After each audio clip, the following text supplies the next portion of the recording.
We are gearing up for the Chevrolet Detroit Grand Prix this weekend. Belle Isle, of course, going to be packed with high-performance vehicles and some of the biggest names in the world of racing, including IMSA sports car drivers Tristan Vautier and Mac McMurray. We're so honored to have these teammates with us. The number 90 Spirit of Daytona Cadillac prototype is the number that you're racing, and thank you for being with us. We appreciate it. Thank you. You're fairly new teammates together, right? How long have you been racing together?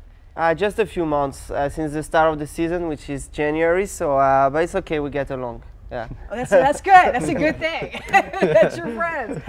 So how hard is it to share a vehicle, to drive as a team? What are the biggest challenges with that, Matt?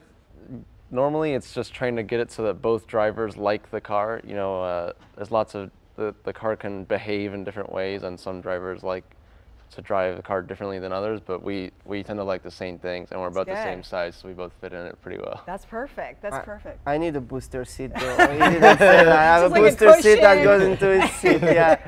How do you decide like who drives first, who finishes, all that? Well, according to the rules, whoever qualifies has to start the race. So Okay. I'll probably be qualifying, so I'll start and he'll finish. Mm-hmm. Yeah, it depends on if there's a track where one driver has the most experience. Normally it's the driver who finishes the race. Okay. So for me in Detroit, I've done it before with the Indy cars, and even in IMSA I was a tech sports cars. So this time I finish, but he gets to do qualifying, which is fun. So yeah. That is fun. You get to go as fast as you can. Yeah. So when you talk about the fact that you have the most experience on this particular track, Tristan, that obviously gives your team a bit of an edge. How difficult is this street course? It's one of the toughest we go to, just because it's very bumpy, but at the same time you have parts that are very smooth, so we always adjust the car settings for one or the other. But when you have a track where it's both bumps and smooth parts, you have to make settings on the car that kind of compromise for both different kinds of pavement and all of that. And here it's never the same. There is not two corners that look like the same, so it's quite tricky. And obviously the walls are very close, so the driving is very precise and the cars to be very drivable. So, but we kind of like it. When we drive, sometimes we don't like it, but as soon as we're done, we want to go back. Right? You know what I mean? Yeah. The adrenaline's pumping. You're like, let's do it again. Let's do it again. So what's your pit stop strategy? Because there's a lot that happens in a short amount of time.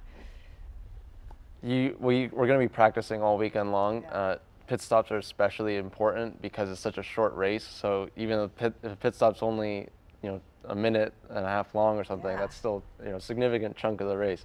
So we have to be able to do our driver changes as fast as possible. I have to get the crew trained so they can do the tire changes as fast as possible. So it'll be a big factor in the race. And this is a timed race. It is a timed race. It's 1 hour and 40 minutes, which is very short for us because sometimes we do 24-hour races. Right. When it's 24 hours, we're 3 drivers, but we drive for like 8 or 10 hours over the course of the race, and here it's going to be like probably 40 minutes for him and 1 hour for me, so it's really a sprint for us. Right, instead of a marathon like the 24-hour. Yeah. And we have to also congratulate you, Matt. You achieved a lot at a very young age. You're the youngest driver ever to race at Le Mans. Is that right? Youngest driver to start and finish the 24 hours of Le Mans. Congratulations. What do you credit your early success to?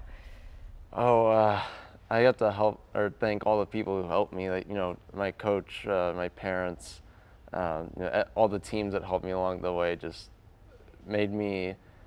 prepared me for such a big event at such a young age. Well, it sounds like you're teamed up with a great teammate. The fact that you've done IndyCar and also IMSA. Thank you both for being with us. You can watch them race this Saturday at the Chevrolet Detroit Grand Prix. What time is your race? 12:40, I think. Yeah, 12:40. Yeah. The heat of the day. It's going to be nice in the 70s. But again, tomorrow is free pre-day on Belle Isle. That's great because it's free open seating in all of the grandstands. You also get free access to the fifth, third paddock, and you can watch IndyCar practices and qualifying rounds. Gates open at 7:30 in the morning. Of course, we're going to be there live tomorrow with the preview of all the fun. And do not forget to join us for your front row seat to all of the action on Belle Isle. Our coverage kicks off with our countdown to the green flag tomorrow at 7 p.m., followed by our prime time preview at 8 o'clock. So again, Tristan Vautier and Mac McMurray from number 90 Spirit of Detroit Daytona Cadillac prototype. Thank you both for being with us.